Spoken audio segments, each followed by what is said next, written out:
Praise lord. దేవుని నామానికి మహిమ కలుగును గాక. మీ అందరికీ ప్రభువైన యేసుక్రీస్తు నామములో వందనాలు. ప్రియులారా, ఈ అంత దినాల్లో మనం ఉన్నాం. ఈ భయంకరమైన దినాల్లో మనం ఉన్నాం. దేవుని రాకడ సమీపించిపోతుంది. ఆయన ద్వారం యొద్ద ఆయన నిలుచున్నాడని మనం గుర్తించవలసిన వారు.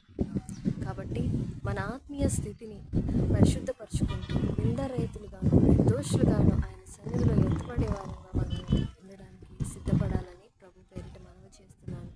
ఎందుకంటే వాక్యం సెలవిస్తుంది, జనముల మీదకి జనమును, రాజ్యము మీదకి రాజ్యమును లేచినప్పుడు ఆయా ప్రాంతాలలో భూకంపాలు, కరువులు సంభవిస్తూ ఉన్నప్పుడు ప్రభు సెలవిచ్చిన మాట ఏంటంటే, నా రాకడ సమీపంగా ఉంది, నేను ద్వారం యొద్ద నేను నిలిచి ఉన్నానని ప్రభు సెలవిస్తా ఉన్నాడు. దేవుని వాక్యం సెలవిస్తా ఉంది. కనుక బిడ్డలారా, మనమందరము ఆయన రాకడకి ఇది ప్రారంభం కనుక ఆయన రాకడలో ఎత్తబడే వారంగా ఉండటానికి ఈ కరువులు, ఈ ఇబ్బందులు, క్రైస్తవుల మీద వ్యతిరేకంగా లెగుస్తున్న ఈ మత కల్లోల శక్తులు ఆయన నామంలో మనము జయించాలి. ఆయన రాజ్యానికి ఒక వధువు సంఘంగా మనం సిద్ధపరచబడాలని, ఆయన ద్వారం వద్ద నేను ఉంచున్నాడని, ఆయన ఎప్పుడైనా లోపలికి రావడానికి సిద్ధంగా ఉన్నాడని. కాకపోతే మన హృదయాలను బట్టి, మన ఆత్మీయ స్థితిగతులను బట్టి ఆయన రాకడని ఆలస్యం చేస్తూ ఏ ఒక్క బిడ్డ కూడా నశించిపోవడం ఆయన చిత్తం కాదు గనక ఆయన రాకడని మన కోసం ఆలస్యం చేస్తూ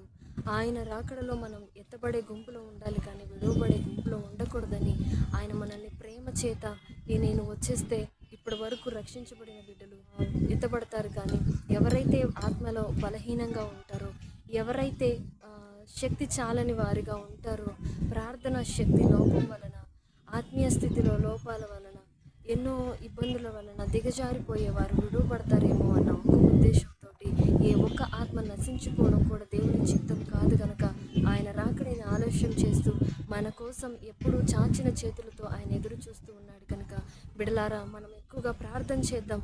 విజ్ఞాపనలతోనూ, కన్నీటితోనూ, యాచనలతోనూ, అంగలార్పుతోనూ, రేయింబవళ్ళు మానక జాగారములతోనూ ఆయన స్తుతించవలసిన వారమై ఉన్నాం.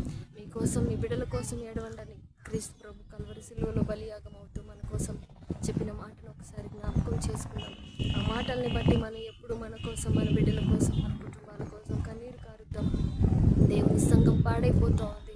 దేవుని తోట పాడైపోతున్న ఈ పరిస్థితుల్లో కన్నీరు కార్చే స్త్రీలని, యవనురాళ్ళని పిలువమని దేవుని వాక్యం సెలవిస్తూ ఉంది కదా. కాబట్టి మనం కూడా కన్నీరు కార్చే స్త్రీలని ఒకరినొకరు పురికొల్పుకుందాం.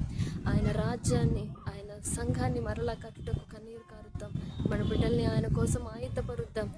సమూయేలు ప్రవక్తని, హన్నా ఎలాగైతే కన్నీరు కార్చి ఒక ప్రవక్తని, ఒక సేవకుణ్ణి, మందిరంలో ఎప్పుడు కన్నీరు కార్చి ఒక సేవకుని ఎలాగ ప్రార్థించి పొందుకుందాం, అలాగనే మనం కూడా కన్నీరు కారుద్దాం.